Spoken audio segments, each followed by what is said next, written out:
Queridos irmãos e irmãs, nesta terça-feira da quarta semana da Quaresma, nós temos uma liturgia da palavra de extraordinária beleza.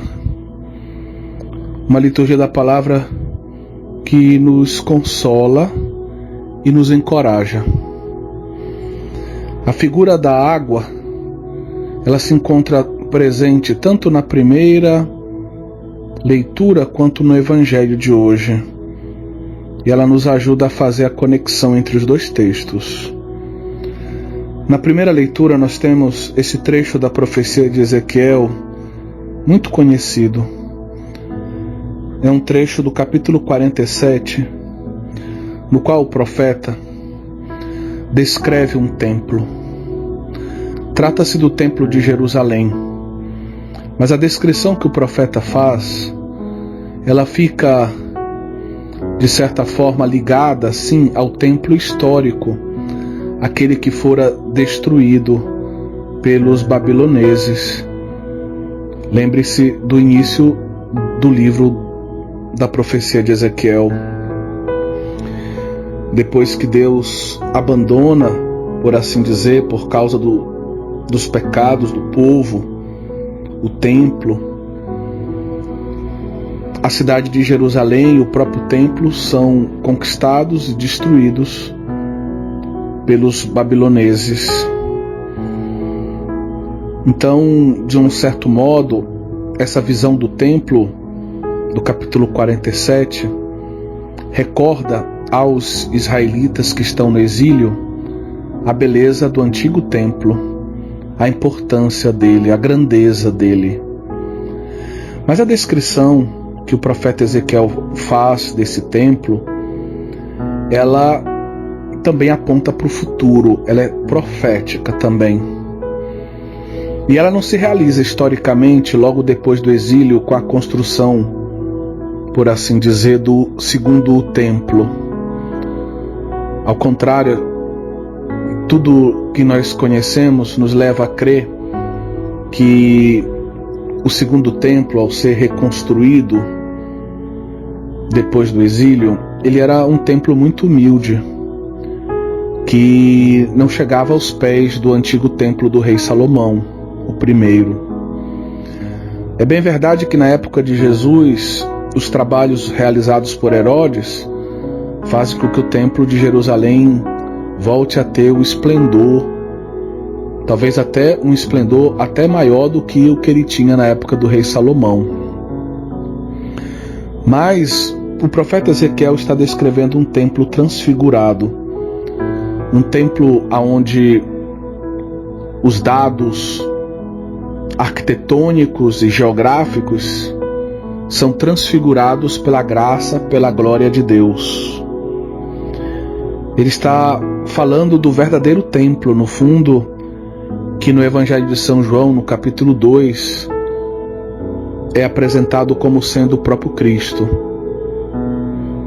Lembrem-se que Cristo disse que destruí este templo, em 3 dias o reconstruirei. E o evangelista João anota que ele estava se referindo ao seu próprio corpo. Eles não sabiam ainda disso, ao seu corpo que seria crucificado e ressuscitado. Então o corpo de Jesus, esse corpo que vai ser aberto, pneumatizado pela Páscoa, e do qual nós como igreja fazemos parte, somos membros do corpo místico de Cristo, é o novo templo de Deus. É o lugar onde Deus vive, é o lugar onde Deus é adorado, é o lugar onde acontece o verdadeiro culto, o verdadeiro sacrifício. É o lugar onde Deus abençoa, é o lugar onde Deus fala, é o lugar onde Deus perdoa. Então esse templo que Ezequiel descreve, ele é apresentado com alguns elementos naturais, arquitetônicos e geográficos, mas ele é transfigurado. Por exemplo, a própria água. Se sabe que em Jerusalém existe uma fonte de água que alimentava, por assim dizer, toda a cidade. Trata-se da fonte de Guion, que até hoje pode ser visitada. num local arqueológico que se chama a Cidade de Davi, aos pés do Ofel, do Monte Ofel. E essa fonte de Guion, então, ela era tão importante que se construíram, galerias para que essa água fosse levada para piscinas, como é o caso da piscina de Siloé, piscina na qual o cego de nascença se lava a pedido de Jesus e encontra a cura para sua cegueira, sempre no Evangelho de São João. E essa água, então, ao jorrar do monte do templo, segundo Ezequiel, ela vai se transformando num grande rio, num rio caudaloso, num rio imenso. E realmente, geograficamente, jorrando da fonte de Guion, a água, ela tende, pelo próprio relevo, a cair, por assim dizer, no Vale do Cedron. E todo o relevo da região faz com que essa água pelo Vale do Cedron vá descendo na direção, do Mar Morto, que está, como nós sabemos, abaixo do nível do mar, algumas centenas de metros abaixo do nível do mar. E a descrição que Ezequiel faz, ela tem algo da natureza, mas ela é claramente sobrenatural, porque a gente sabe que no lugar do deserto, aonde tem água, surge um pequeno oásis. Aonde tem água, surge o verde, surge vegetação, surgem animais, surgem, por exemplo, frutas, vida. Porém, a descrição que se faz aqui desse rio é extraordinária, Trata-se de um rio que vai gerando uma vida que não pode ser explicada pela mera natureza, pela natureza ordinária. É claramente uma vida sobrenatural, claramente é uma vida que vem do próprio Deus. É uma vida transfigurada, uma vida santa. E aí a gente tem que lembrar que Jesus, no capítulo 7 do Evangelho de São João, e a gente liga com o capítulo 19 do mesmo Evangelho, Jesus ele diz numa festa em Jerusalém, que aqueles que crerem nele, do seu seio jorrarão rios de água viva. Existe uma dupla interpretação possível, mas a mais provável, pelo contexto, é que Jesus fala dele mesmo. Aquelas pessoas que crerem nele vão experimentar que do seio dele vão jorrar para elas um rio de água viva, que elas vão poder beber, elas vão poder receber esse rio de água viva. E aí você pode lembrar também da samaritana, no capítulo 4, quando Jesus oferece para a samaritana uma água viva. Se tu soubesses quem eu sou, você que me pediria a água que eu tenho para lhe dar, a água viva. Então Jesus oferece uma água viva, uma água que vai saciar plenamente a sede da samaritana, E capítulo 19, Jesus crucificado e morto vai ser essa fonte de um verdadeiro rio de vida. Sangue e água vão jorrar do seu lado aberto, e esse rio vai se oferecer ao mundo como rio de misericórdia, rio de salvação. Essa ideia do rio também está presente lá no livro do Apocalipse. O Catecismo da Igreja Católica lê essa passagem do Apocalipse que diz que um rio escorre do trono de Deus e do trono do Cordeiro, como uma menção trinitária, ou seja, esse rio é apresentado como Espírito Santo que procede do Pai e do Filho. Então esse rio, ele é o rio de água viva, é o rio que é o Espírito de Deus, esse rio que é a vida divina, que Jesus conquista para nós, que jorra do Cristo crucificado e ressuscitado, do Cristo pascal, que é o novo templo de Deus.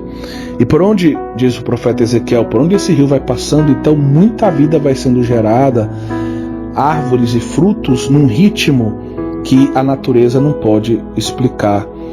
E folhas que não murcham, frutos que não acabam, frutos que se renovam a cada mês. E assim como na geografia natural, a água que jorrar do lado do templo, caindo pelo Vale do Cedron, vai na direção do Mar Morto. Então se fala do Mar Morto, e essas águas da vida, quando chegarem no Mar Morto, vão transformá-lo. Ele vai se transformar num lago cheio de vida, transbordante de vida, né? E isso é uma palavra de consolação, porque às vezes a gente se sente, na nossa fraqueza, no nosso pecado, como um mar morto. A gente olha para o nosso coração e experimenta o nosso coração como se ele estivesse morto, o mar morto. Mas se nós deixarmos esse rio de água viva que jorra do Cristo, que é o Espírito de Deus, vir ao encontro da nossa morte, do nosso mar morto, esse mar morto pode se transformar num lugar de vida, num verdadeiro jardim que lembra o jardim do Éden, o jardim da comunhão de Deus com os homens primordial, ou o jardim do Cântico dos Cânticos, que também recorda o amor entre Deus e a sua esposa, o amor entre Deus e a sua amada, a igreja. E lembremos-nos que esse jardim também remete nos capítulos referentes à paixão de Jesus, no Evangelho de São João, ao Getsêmani, o jardim da vontade de Deus, onde Jesus reza e faz a vontade de Deus, se entrega pelos homens, e o jardim do sepulcro, que de certa forma une o Calvário ao sepulcro, como a gente vê no final do capítulo 19 do Evangelho de São João. Então, essa vida é uma vida sobrenatural, é uma vida que Deus está nos prometendo nesse tempo de Quaresma. É uma vida que vem do Cristo que é crucificado e ressuscitado por amor para a nossa salvação. Então, uma palavra que vem nos consolar, uma palavra que vem nos encorajar. Vivamos bem a Quaresma, porque a Páscoa se aproxima e a morte vai se transformar em vida. E se nós deixarmos o rio de água viva que sai do Cristo vir ao nosso encontro, se nós abrirmos caminho pela penitência, pela oração, pelo jejum, pelo amor fraterno, nós vamos experimentar o poder da Páscoa, o poder da ressurreição, que vai fazer viver o que está morto em nós. Da mesma forma, o Evangelho de hoje, esse homem que está numa outra piscina, agora trata-se da piscina das ovelhas, né? Ou piscina de Betesda, lá perto da Porta das Ovelhas, um local que existe também hoje em Jerusalém. Fica o site arqueológico fica do lado de uma pequena igreja da época dos Cruzados, dedicada a Santana, inclusive. E sobre essa piscina, os bizantinos construíram uma belíssima igreja. É interessante porque esse homem que ali está há 38 anos. E aí a gente pode pensar em certas feridas que temos, certos vícios, pecados, que já estão bem enraizados na nossa vida, infelizmente, e que talvez já façam parte do cenário da nossa existência há muito tempo. Talvez 10, 20, talvez 30, quem sabe 38 anos ou até mais. E é interessante porque aqui a gente nota uma tradição narrada pelo evangelista João, que de certa forma une um judaísmo mais ortodoxo com, muito possivelmente, uma influência do ambiente romano, que atribuía às águas um certo poder de cura devido a uma presença da divindade. Então se criou, por assim dizer, essa ideia de que um anjo, ao tocar as águas, e as águas borbulhando por causa do toque desse anjo, elas se tornariam capazes de curar aquele que se colocasse, que se lançasse nas águas por primeiro, né? Isso era costume em vários santuários romanos, pagãos romanos, coisas parecidas com essa, né? E aquele homem está ali já desesperançado, ele não tem ninguém que o ajude, como ele mesmo narra, e ele vai todos os dias para lá, mas já não tem esperança, ele perdeu a esperança. E às vezes isso pode acontecer conosco, a nossa esperança se asfixiou, pode estar morrendo, porque a gente não consegue vencer a nossa paralisia, vencer o nosso pecado, aquele vício que nos deixa paralíticos, coxos, incapazes de fazer plenamente a vontade de Deus. E aí Jesus se apresenta, pergunta se ele quer ser curado. E aí, diante da pergunta de Jesus, ele explica por que ele não foi curado até então. Ele explica a situação na qual ele se encontra difícil. Ele não tem ninguém que o ajude. Ele se sente abandonado. E Jesus, ele não vai usar as águas da piscina para curá-lo, como ele usa com o caso do cego de nascença. Mas para que não haja dúvidas de que a cura não veio de um anjo ou de uma influência pagã sobre, digamos, a vida daquele homem, mas que é Jesus mesmo a cura daquele paralítico, Jesus então, ele com a sua palavra vai curar aquele homem, né? Vai dizer àquele homem: levanta-te, pega a tua cama e anda. Jesus, ele vai se apresentar como essa verdadeira piscina na qual o homem pode mergulhar pela fé. Jesus é a fonte da verdadeira água viva, da água da vida. E aquele homem, ao acolher as palavras de Jesus, ao aderir a essas palavras, ao crer nestas palavras de Jesus, de certa forma ele mergulha nessa piscina que Jesus oferece para ele. Ele recebe essas águas da vida que Jesus lhe oferece. E assim esse homem fica imediatamente curado.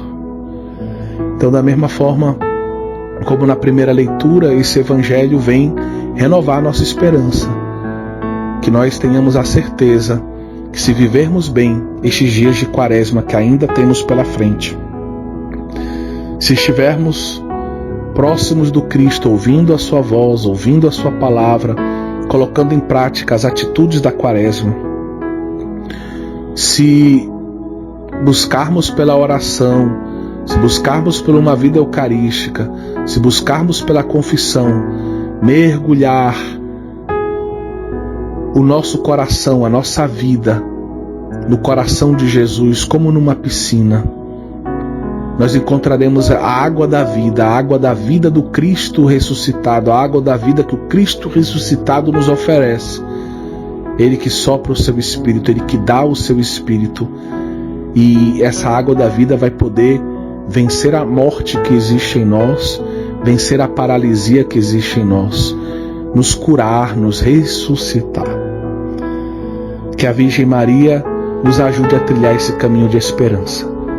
Que todo espírito de desesperança abandone hoje o nosso coração e a nossa vida. Glória ao Pai, ao Filho e ao Espírito Santo, como era no princípio, agora e sempre. Amém.